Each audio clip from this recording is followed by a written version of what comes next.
खबरों में बने रहने के लिए बेल आइकन दबाएं और फर्स्ट इंडिया न्यूज को सब्सक्राइब कीजिए। नमस्कार, स्वागत है आपका बिग फाइट लाइव में। आपके साथ मैं हूं श्वेता मिश्रा। सावधानी पर लापरवाही भारी है। सूबे में फिर पैर पसार रही कोरोना महामारी है। जी हां, तमाम हिदायतों, कोशिशों, कवायदों और चेतावनियों के बावजूद कुछ लोग लापरवाह हुए जा रहे हैं। न मास्क लगा रहे हैं, न सोशल डिस्टेंसिंग की रवायत निभा रहे हैं। यही कारण है कि मरुधरा में कोरोना के नए आंकड़े बेकाबू होते जा रहे हैं। आलम यह है कि महज 11 दिनों में ही कोरोना के नए मामलों की संख्या करीब 3 गुना बढ़ गई है। 11 मार्च को सामने आए 203 नए कोरोना केस, 22 मार्च को 600 से ज्यादा पहुंच गए। मौतों का भी आंकड़ा बढ़ता जा रहा है। कल 5 लोगों ने दम तोड़ा तो आज भी 4 मरीजों की जान चली गई। लेकिन लापरवाही का आंकड़ा दिन ब दिन बढ़ता जा रहा है। सरकार की सतर्कता और सख्ती के बावजूद बाजारों में भीड़ उमड़ रही है। मास्क चेहरे से नदारद है और सोशल डिस्टेंसिंग की धज्जियां हर ओर उड़ रही है। तो क्या मान लिया जाए, सावधानी है गुल और लापरवाही है फुल।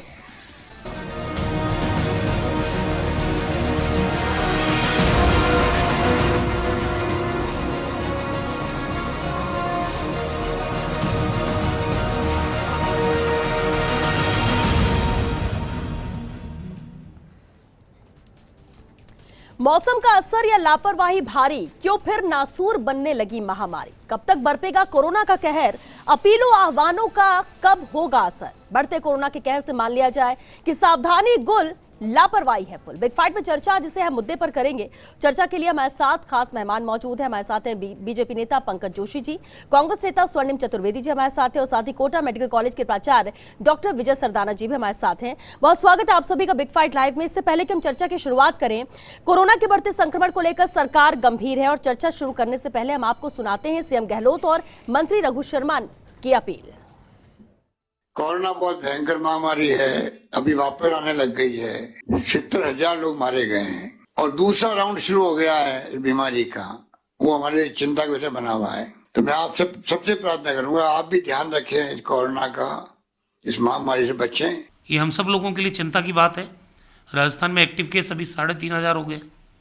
जहाँ RUHS में 10-15 पेशेंट भर्ती रहते थे, आज वहाँ 50 का आंकड़ा पार कर गया। हम सब लोगों से अपील करना चाहते हैं, अगर मानवता बचेगी, हमारा आम आदमी बचेगा, हम सुरक्षित रहेंगे, तभी तो दूसरी चीजें हैं।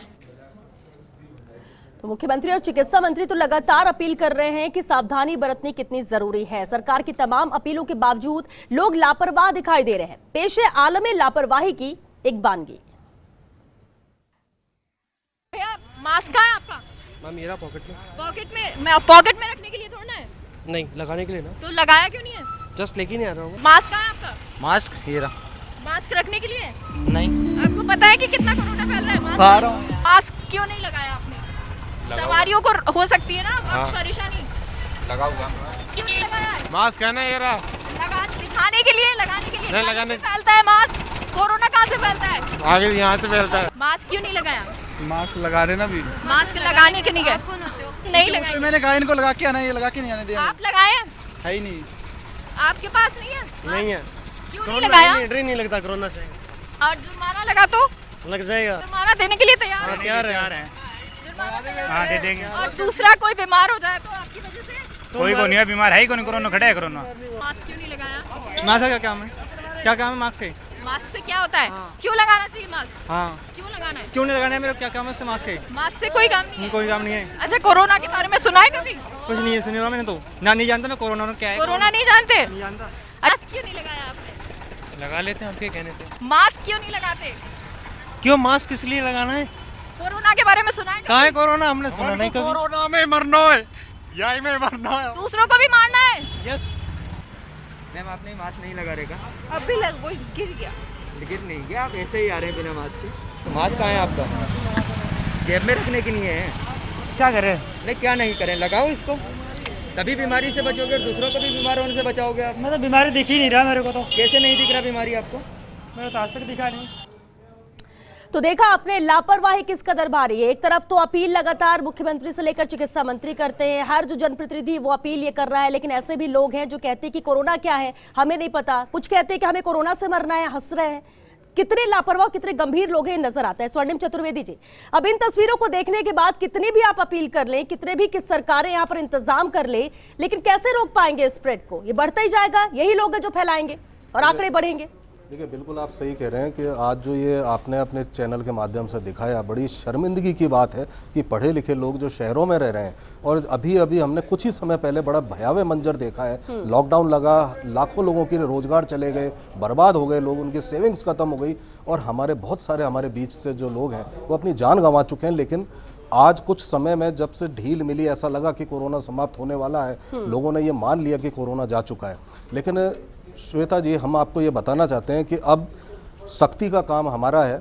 हम ठीक है, अभी तक इलाज करवा रहे थे, सब लोगों का इलाज थे, सारी चीज़ें हो रही थी, वो सुविधाएं तो सरकार को देनी है, लेकिन अब सख्ती के कदम उठाए जा रहे हैं। अभी शादी समारोह हैं, इनमें हमने कुछ रेस्ट्रिक्शंस लिए, नई गाइडलाइंस जारी की हैं, जिसमें यह तय किया है कि शादी समारोह में 200 से अधिक लोग नहीं हो, कोई ऐसा हॉल हो जिसकी कैपेसिटी से सिर्फ 50% तक, जो मैक्सिमम 200 तक जा सकती है, उससे ज़्यादा लोग नहीं हो। राजनीतिक या कोई सार्वजनिक समारोह नहीं हो। धारा 144 लगाई है, बाहर से आने वाले लोगों को के लिए भी रेस्ट्रिक्शंस हैं कि अपने नेगेटिव की रिपोर्ट लेकर के आएँ। लेकिन इन सब के बावजूद सबसे बड़ी जो चीज़ है कि कुछ ध्यान हमें रखना पड़ेगा। जो गाइडलाइंस दी गई हैं वो कानून नहीं है, वो आपके और हमारे बचाव के लिए ये जनता को समझना पड़ेगा। बिल्कुल, आपने जो और कहा, सबको ये मानना पड़ेगा कि जीवन अपना बचाने के लिए स्वयं को एक बार पहल करनी पड़ेगी, क्योंकि जो नए यंग लोग हैं, हो सकता है कि वो लोग उन खुद बीमार ना हो या उनमें सिम्टम्स ना आए, जैसे कि पहला भी देखा गया था, लेकिन वो आगे फैला सकते हैं। बिल्कुल, सरकार जो कर सकती है वो सरकार करेगी, जो सख्ती बरती जा सकती है वो इम्प्लीमेंट किया जाएगा। लेकिन जब लोग ही नहीं मानेंगे तो रुकेगा कैसे ये? पंकज जी, देखिए आपने कि किस तरह के जवाब दिए जा रहे हैं। मैं यही कह रहा हूँ श्वेता जी, ये जो चीज़ें देखने को मिली, आपने देखा कि इसमें सबसे ज़्यादा जो लोग थे वो किस उम्र के लोग थे, और खास करके जो स्टूडेंट लोग, यूथ था। और इसीलिए हमने पहले भी कहा था कि जब लगातार जब ये बात थी तो सरकार से हमने ये निवेदन किया था कि आप कोचिंग हब्स खोल रहे हैं, आप बड़ी स्कूलों के जो क्लासेस खोल रहे हैं, लेकिन इन पे नियंत्रण करने का कोई जो है, क्या कोई मॉडल है, क्या कोई मॉडल इनके ऊपर जो है लागू हो पाएगा या कर पाएंगे। लेकिन देखिए, इसी चीज़ को हमने बार बार कहा था, लेकिन फिर भी जो है देखिए कोचिंग सेंटर्स खोले, बिल्कुल ये जो है, ये जिस तरीके की हरकतें थी, कोई भी आदमी, चाहे किसी की भी सरकार हो, कोई भी आदमी इसको सहन नहीं कर पाएगा। क्योंकि लेकिन एक मेंटालिटी वाली भी बात तो होती है पंकज जी। मान लीजिए ठीक है, आपने कोचिंग सेंटर्स पे सवाल उठाया, एकदम सही है, अगर बंद भी कर दिया जाए, सब बंद कर दिया, यूथ घर से निकलेगा। मैं यही कह रहा हूं, देखिए मैं यही कह रहा हूं कि ये जो काम आपके जो, देखिए मैं यही कह रहा हूं कि ये काम मीडिया ने देखा, मीडिया ने उसका जो है एक परिलक्षित किया कि दृश्य कैसा है, दृश्य कैसा आ रहा है। तो मैं यही कह रहा हूं कि जब आप किसी चीज को समझाने से नहीं समझ रहे हैं, सब उस चीज को आप नहीं मान रहे हैं, तो सख्ती करनी पड़ेगी। और इसीलिए मैं कह रहा हूं कि देखिए, सरकार के जो नियम बनाए हैं, सरकार ने जो गाइडलाइंस जारी करी हैं, वो बहुत अच्छी हैं। लेकिन दो चीजें मैं आपको बहुत साफ साफ से बताना चाहता हूं, जो मैंने अभी देखी इस करीबन पिछले 15 और 20 दिनों के अंदर। पहली चीज कि आप देखिए सब्जी मंडियों के अंदर मास्क छोड़िए, आप जिस तरीके की भीड़ उमड़ रही है, खास करके 9 बजे से लेकर के 9:30 बजे तक, उसमें कहीं कोई वो नहीं है, आप जो है सुपर स्प्रेडर बन रहा है, लेकिन वहां कोई सख्ती नहीं है, कोई कुछ नहीं है।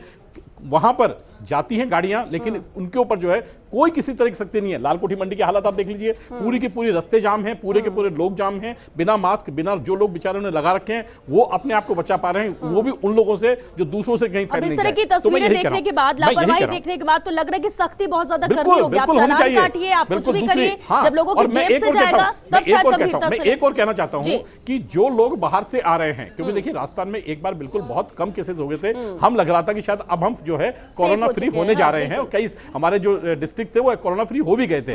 लेकिन अभी जो बाहर से लोग आए, उसमें एयरपोर्ट पे आपने ध्यान रखा, लेकिन रेलवे स्टेशनों से, अपनी गाड़ियों से और बसों से जो लोग आए, उन पे इतनी सख्ती नहीं बरती गई। इस कारण से जो है ये भी काफी जो है महत्वपूर्ण है कि बरती जाए।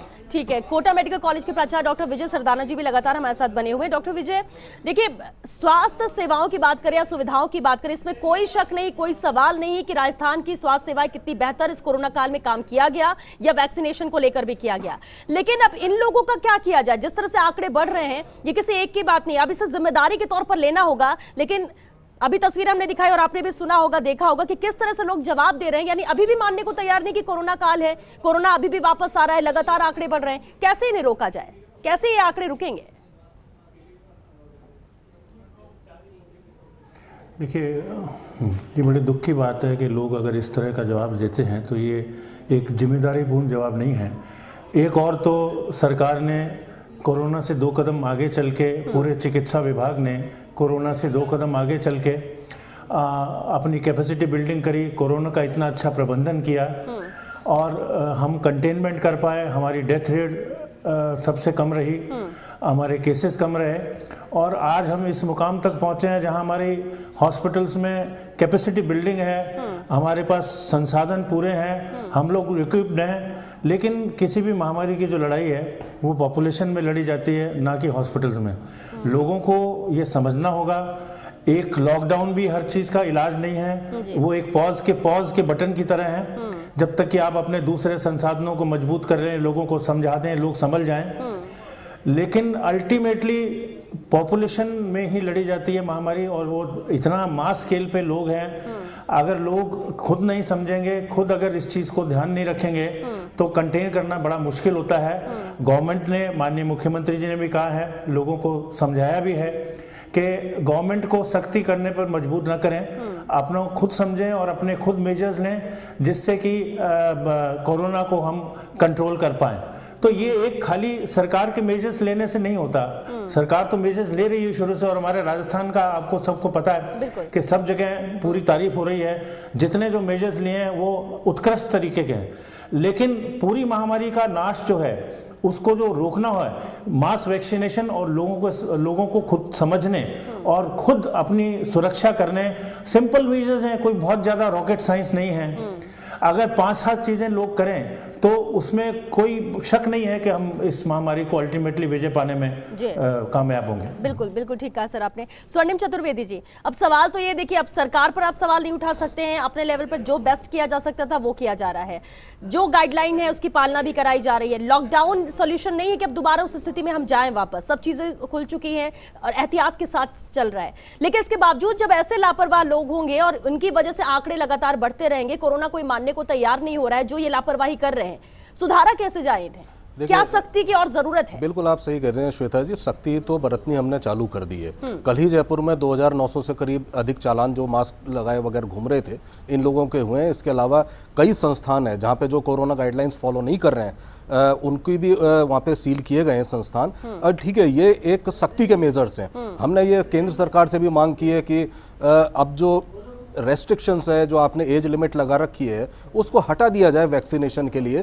जब उपलब्ध है हमारे देश में, हम और देशों में भी भेज रहे हैं, तो ऐसी स्थिति में 24 से 45 वर्ष की आयु के मध्य के जो लोग हैं, जो क्योंकि उन सबसे ज्यादा मूवमेंट उनका है, वो नौकरी पे भी जाते हैं, पढ़ने भी जाते हैं, व्यापार करने में भी रहते हैं, और आप देखेंगे सबसे ज्यादा अगर मूवमेंट होता है, कहीं बाहर निकलते हैं, तो इसी एज ग्रुप के लोग हैं। क्योंकि अभी 1 अप्रैल से तो 45 से ऊपर वाले एज के लोगों के लिए 45 से नीचे के 24 से 45 के मध्य के जो युवा हैं, सबसे अधिक मूवमेंट उनका होता है, फुटफॉल उनका होता है। अगर बाजारों में, शहरों में, सड़कों पे आप देखेंगे तो उनके लिए वैक्सीनेशन होना बहुत आवश्यक है, क्योंकि 1 साल का जो पीरियड पिछला गया जिसमें स्कूल, कॉलेज आपकी बात सही है, लेकिन एक बात बताइए जरा, इसी एज ग्रुप का ये यूथ है, जितनी हमने तस्वीरें दिखाई, जो कोरोना को नहीं मान रहा है, जो लापरवाही बरत रहा है, आपको लगता है कि वैक्सीनेशन अगर होने भी लगे तो ये वैक्सीन कराने जाएंगे? देखिए, अगर ये तो और 4 सवाल करेंगे। देखिए, ये कितने भी सवाल करें, इतना तय है कि आम जनता की सुरक्षा, उनकी हेल्थ की रक्षा करना हमारा कर्तव्य है, और इसके लिए सख्ती होगी निश्चित रूप से। हम अभी ये नहीं चाहते हैं कि इनकी पढ़ाई लिखाई या के संस्थानों पे कोई रोक लगे, वरना इनके भविष्य पे खतरा आएगा। ये मैं अपील करना चाहता हूं आपके माध्यम से। और पुलिस अपना काम कर रही है और करेगी, लेकिन सब काम पुलिस पे ही सौंप देना उचित नहीं है, खुद को भी जिम्मेदारी लेनी पड़ेगी। तो अब ये नहीं कह सकते कि पुलिस कर ले, सरकार कर ले, परिजन है, ये हमारी जिम्मेदारी नहीं है, वो जिम्मेदारी लें कि उनके बच्चे बाहर जा रहे हैं तो एक प्रोटोकॉल के साथ जाएं, जो गाइडलाइंस दी गई हैं, मास्क का उपयोग करें, सैनिटाइजेशन का उपयोग करें, सोशल डिस्टेंसिंग रखें। अगर ये सब चीजें हम सब लोग मिलकर के मानने लग जाएंगे, तब तो कोरोना को हम कंटेंट कर पाएंगे। वरना देखिए, वैक्सीनेशन में भी अभी 2-2.5 महीने लगेंगे अगर किसी भी एज ग्रुप को शुरू करें, लेकिन सरकार ने सख्ती चालू कर दी है, और अगर सख्त कदम उठाने पड़े तो वो भी उठाए जाएंगे, निश्चित रूप से ये तय बात है। बिल्कुल पंकज जोशी जी, आपने भी कहा कि सख्ती की जरूरत है। देखिए, जो हो रहा है वो तो ठीक हो रहा है, लेकिन सख्ती की जरूरत है। पंकज जोशी जी, और क्या किया जा सकता है, क्या करना चाहिए, कितनी गंभीरता से? क्योंकि या तो लोग समझ नहीं रहे हैं, और या फिर समझाने वाले तो हर तरह से जागरूकता अभियान चलेगा। और 1 साल में भी अगर इतनी मौतों के बाद जिस तरह के आंकड़े आए, अगर उसके बाद भी अगर कोई समझ नहीं रहा है तो वो समझना चाहता ही नहीं है। नहीं, बिल्कुल आपने देखिए 2 बात बिल्कुल ठीक है, लेकिन मैं एक चीज़ बड़े साफ से कहना चाहता हूं कि देखिए, जिस तरह के शादियों के अंदर हालात बने हुए हैं, शादियों में जो है 50 और 100 की संख्या होने के बाद अब जो है 500 से 1000 लोग पहुंच रहे हैं। आप आयोजनों की छूट जो है, क्योंकि अब परमिशन नहीं ले रहे हैं, आयोजन कर रहे हैं, ये जो चीजें हैं इन पे कहीं ना कहीं सरकार को सख्त होना पड़ेगा। और यदि नहीं गाइडलाइन जारी करी लेकिन है नहीं, देखिए लेकिन मैं कह रहा हूं सर, देखिए लेकिन है नहीं ना, देखिए प्रैक्टिकल नहीं है। मैं अभी आपको बता दूं, मैंने खाना नहीं खाया लेकिन मैं शादी में गया था।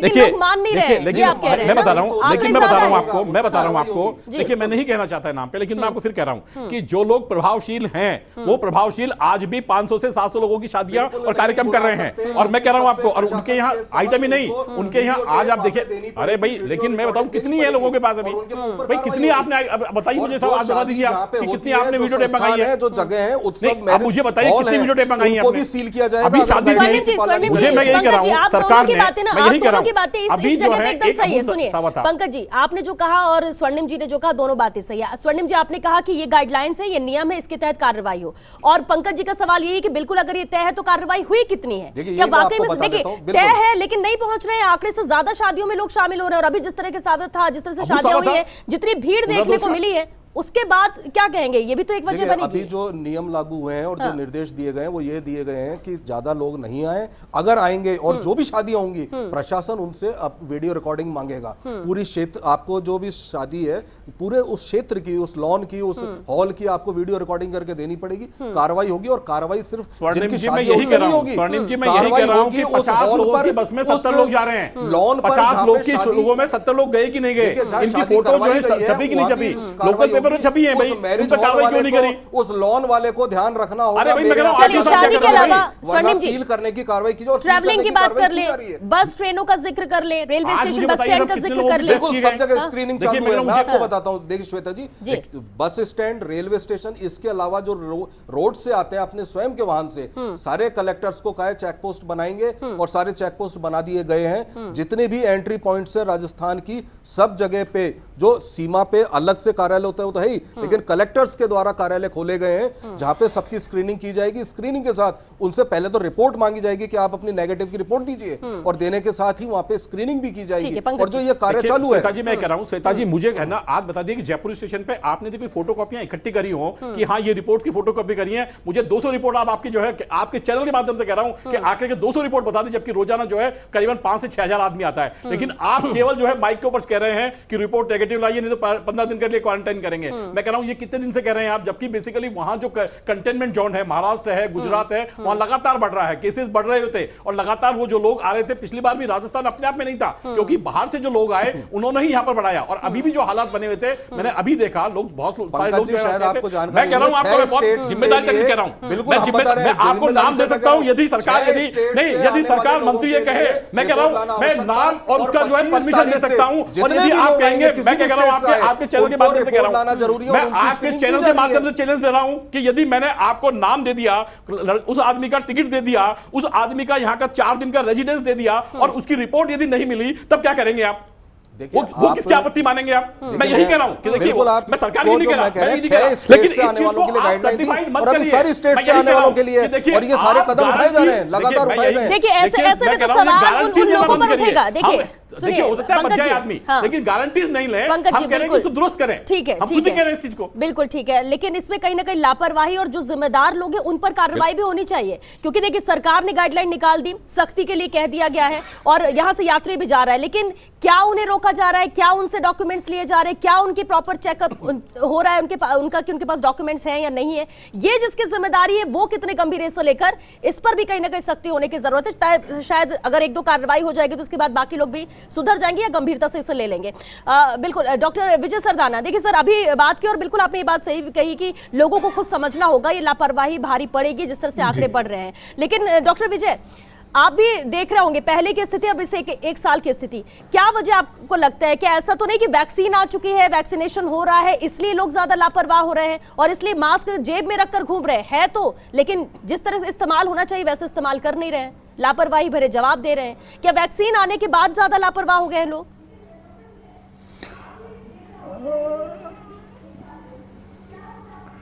ये एक रीज़न हो सकता है पार्शली कि अब वैक्सीन आ गया है, सबको वैक्सीन लग रहा है, इसलिए कोरोना कम हो रहा है और कम हो जाएगा। लेकिन ऐसा सोचना उचित नहीं है। सबको हम बार बार जागरूक भी करते हैं कि देखिए जब तक हर्ड इम्यूनिटी नहीं आती, 50 से 80% पॉपुलेशन जब तक उनमें एंटीबॉडीज़ डेवलप नहीं हो जाती, चाहे वो बीमारी से हों चाहे वैक्सीनेशन से हों, तब तक हम निश्चिंतता की स्थिति में नहीं आ सकते, और वैसी स्थिति अभी नहीं आई है। तो इसलिए लोगों का लापरवाह होना बड़े दुख की बात है।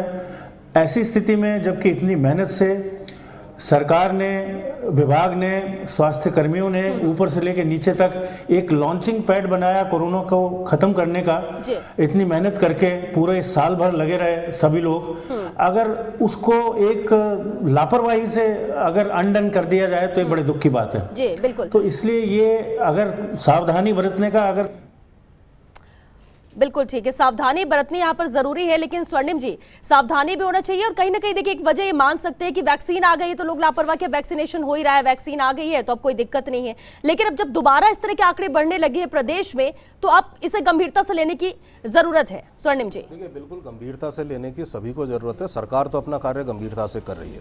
हमने देखिए काफी समय पहले एक मांग की थी कि इसमें एक मास वैक्सीनेशन ड्राइव चलाया जाए, जिससे इसको, जैसे पोलियो का उन्मूलन देश से किया था और मेरे ख्याल से सारे दक्षिण एशिया से पोलियो का उन्मूलन हुआ, तो इसी प्रकार से इस बीमारी को, चूंकि अब वैक्सीन हमारे देश में बनी है, हमारे पास उपलब्धता है, तो हमें इसका अधिक से अधिक उपयोग करना चाहिए। क्योंकि इसके अलावा हमारे पास या तो हम खुद रेस्ट्रिक्ट रहें। अभी जो हो रहा है कि आप उससे सेटिस्फाइड नहीं है, आपको लगता है कि और भी अभी स्पीड बढ़ाने की, देखिए बिल्कुल स्पीड बढ़ाने की जरूरत है। क्योंकि आज जब हमारे पास इंफ्रास्ट्रक्चर, राजस्थान में हमने अभी एक बेहतरीन इंफ्रास्ट्रक्चर बनाया है, गांव-गांव, ढाणी-ढाणी जितने CHC, PHC हैं, जितने डिस्पेंसरी हॉस्पिटल हैं, सब जगह वैक्सीनेशन का इंफ्रास्ट्रक्चर बन चुका है।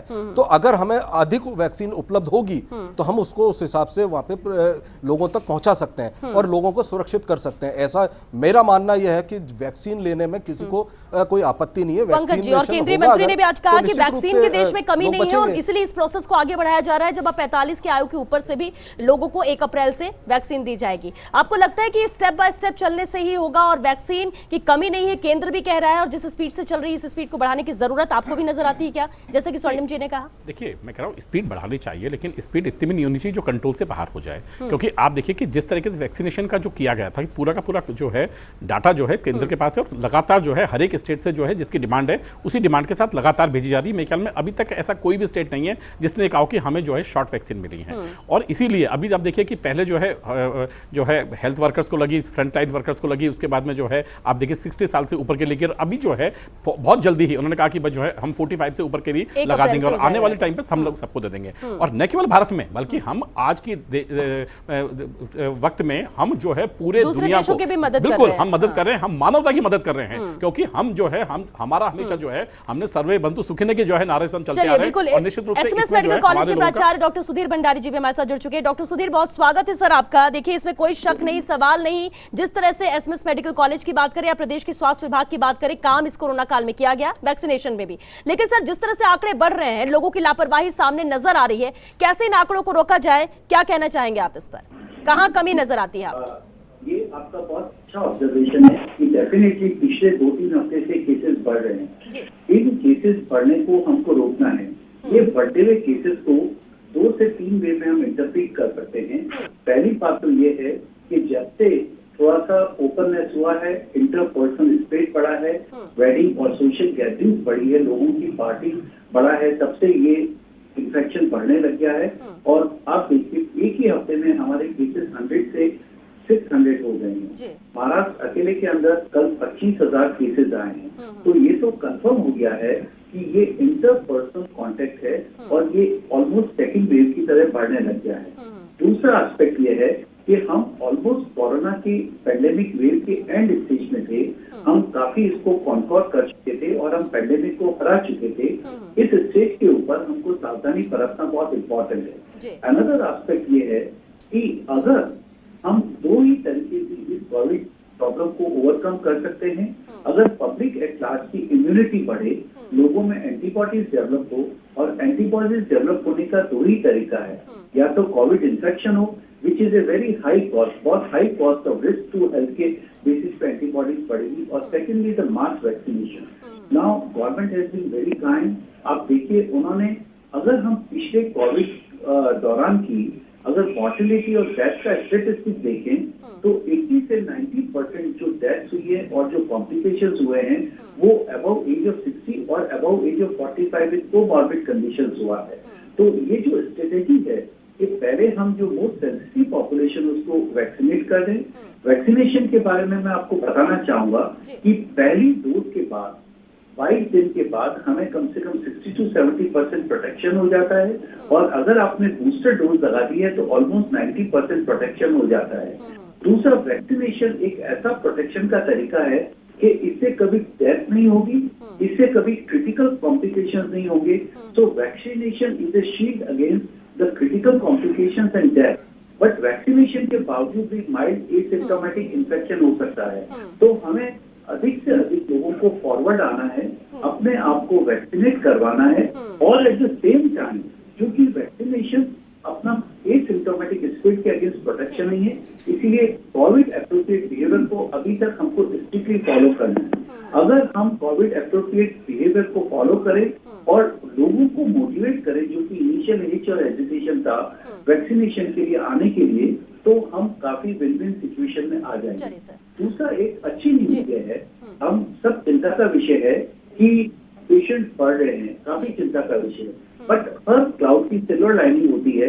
कुछ मैं ऑब्जर्वेशन बताऊंगा जो हमको थोड़ा कंसोल कर रहे हैं। ये कंसोल ये कर रहे हैं कि अभी जो नए पेशेंट्स आ रहे हैं वो माइल्ड और मॉडरेट डिजीज के आ रहे हैं, एसिम्प्टोमेटिक आ रहे हैं। बिल्कुल डॉक्टर सिद्दीकी, क्योंकि वक्त खत्म हो चुका है सर, बहुत शुक्रिया आपका, सभी मेहमानों का बहुत शुक्रिया इस चर्चा में शामिल होने के लिए। तो देखिए, स्वास्थ्य विभाग अपने स्तर पर काम कर रहा है, सरकार गंभीर है, लगातार आह्वान किया जा रहा है, मुख्यमंत्री की तरफ से भी लगातार अपील की जा रही है कि जरा जो गाइडलाइन दी गई उसकी पालना कीजिए, लापरवाही मत बरतिए। और जिस तरह से खासतौर से जो तस्वीरें भी सामने आई है कि युवा समझ ही नहीं रहा है कि ये कोरोना क्या है या मास्क कितना जरूरी है। वैक्सीन आ चुकी है, वैक्सीनेशन हो रहा है, प्रदेश उसमें नंबर 1 है, लेकिन आपकी लापरवाही कहीं आपके परिवार पर भारी ना पड़ जाए। खुद के लिए नहीं तो कम से कम परिवार के लिए सोचिए, समझिए और गंभीरता से इसे लीजिए। कम से कम ज्यादा कुछ नहीं तो मास्क और 2 गज की दूरी बनाकर रखिए, तभी बच सकेंगे, तभी इन आंकड़ों पर कंट्रोल हम कर सकेंगे। चलिए इसी के साथ दीजिए इजाजत, नमस्कार।